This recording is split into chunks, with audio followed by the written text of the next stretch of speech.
Jumpa lagi teman-teman semua. Kembali kita pada hari ini akan coba membahas sedikit terkait anotasi atau penulisan pada lembar peta, khususnya di bagian keterangan peta atau legenda peta. Di sini kita akan mencoba menggunakan salah satunya sistem pemrograman sintak dalam penulisan di legenda.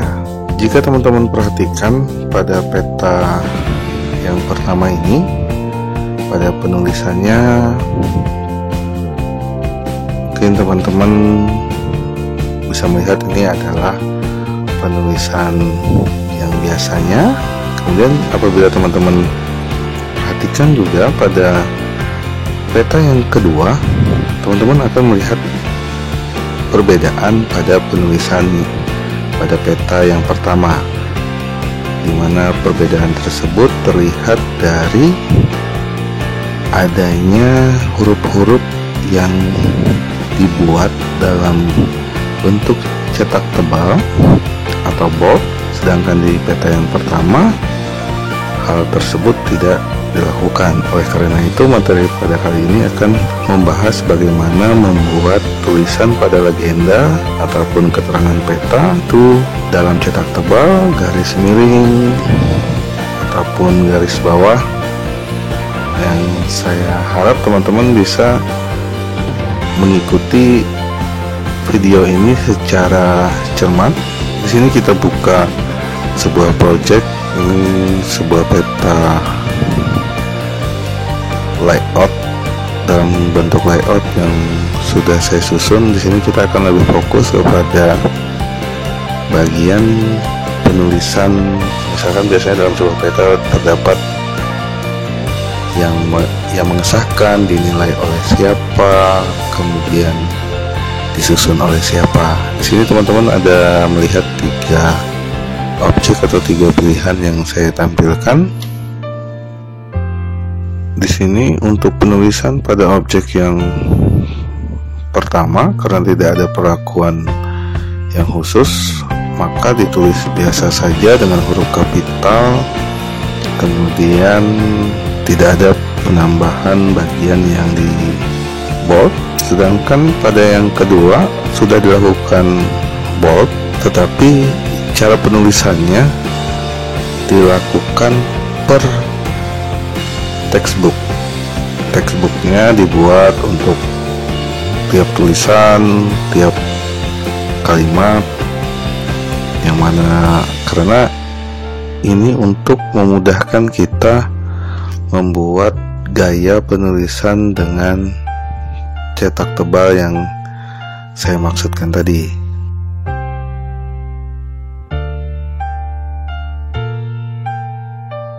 Apabila kita perhatikan lebih lanjut, pada objek yang ketiga semuanya ditulis dalam satu textbook tanpa ada pemisahan seperti gambar yang kedua. Kemudian saat kita coba lakukan group, ungroup seperti pada objek yang pertama maupun objek yang kedua, pada objek yang ketiga pilihan untuk melakukan group atau ungroup tadi tidak ada, karena objek yang ketiga ini dibuat dalam penulisan satu textbook.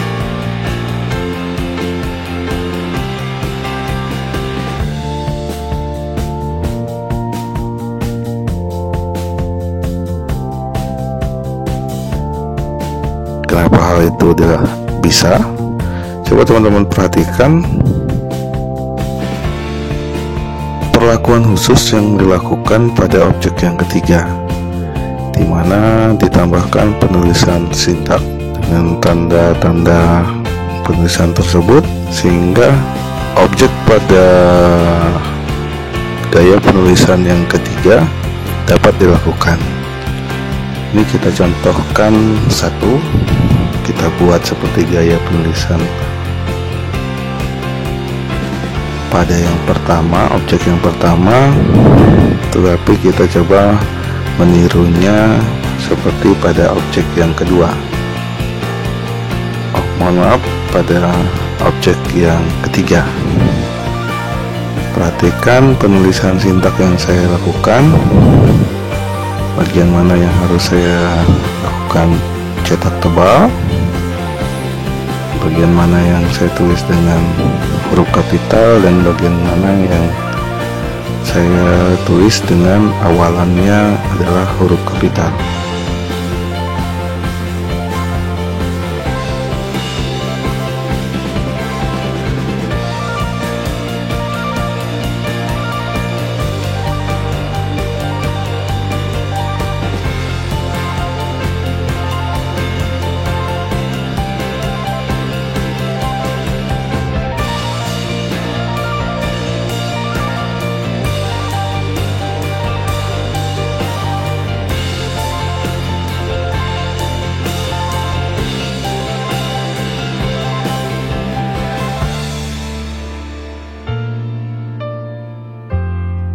Bisa teman-teman perhatikan hasilnya. Hasil dari contoh tadi yang sudah kita praktekkan, penulisan objek yang keempat sama persis seperti pada penulisan objek nomor 3. Hal ini terjadi karena digunakannya penulisan dengan cara menambahkan kode sintak di bagian-bagian atau areal yang memerlukan sebuah perlakuan khusus untuk mendapatkan gaya penulisan yang kita inginkan.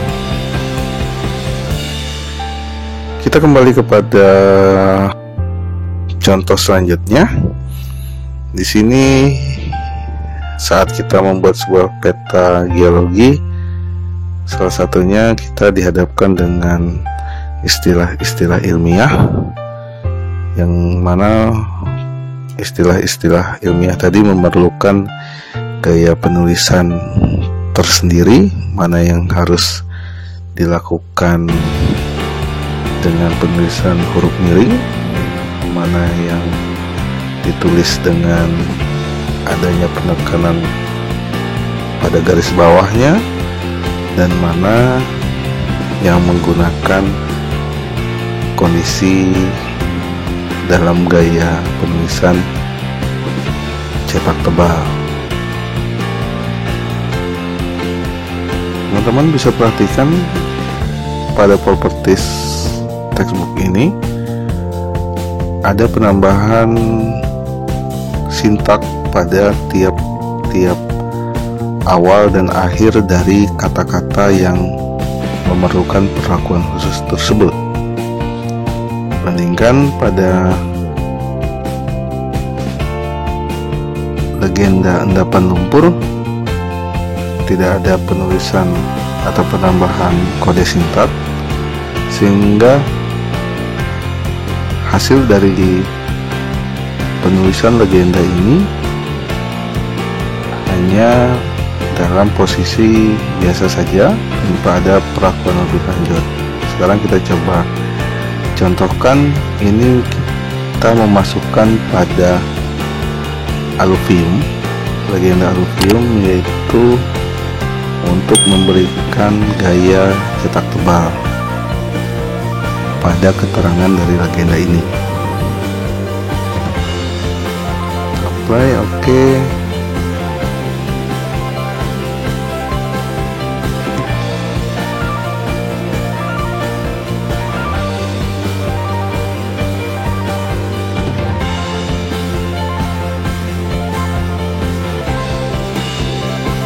Kemudian kita bold. Ternyata dari kode sintak yang kita berikan tadi,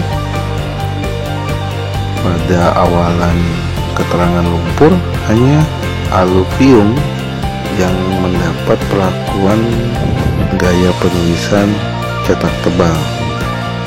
Hal ini kenapa terjadi? Karena ada menggunakan kode sintak underscore pada awalan penulisan sintak boldnya. Dengan menggunakan sintak ini, maka huruf atau kata atau kalimat yang diawali dengan underscore tadi, saat kita bold seluruh textbooknya, kalimat legenda peta ini tidak akan dilakukan bot, tetapi pada bagian kata atau kalimat yang tidak diberlakukan perlakuan kode sintaknya akan dilakukan perlakuan khusus, yaitu diberikan cetak tebal. Kemudian pada contoh yang selanjutnya adalah endapan pantai, kita akan melakukan penambahan sintak pada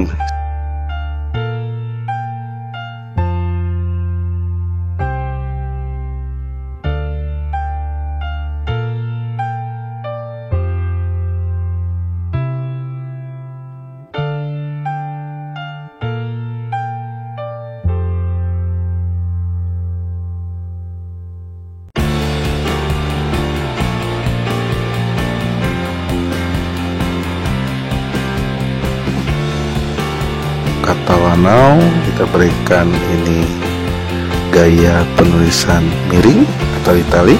Kemudian pada kata lempung kita berikan perlakuan italik atau gaya penulisan miring.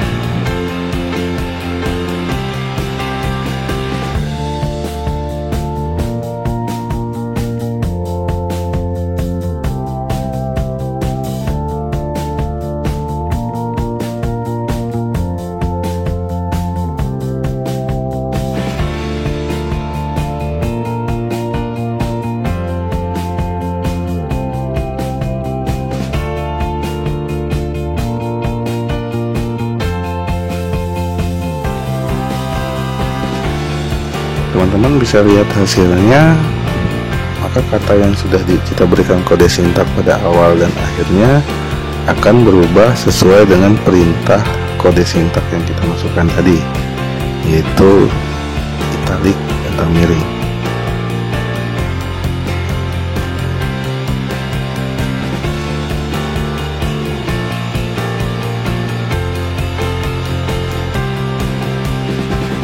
Sintak selanjutnya kita berikan pada kalimat morfologi gumuk pasir. Kode sintaknya adalah UND ini, yaitu berarti underline. Kita akan berikan gaya penulisan dengan garis bawah. Kita terlihat hasilnya, morfologi gumuk pasir telah ditambahkan garis bawah pada kalimat tersebut.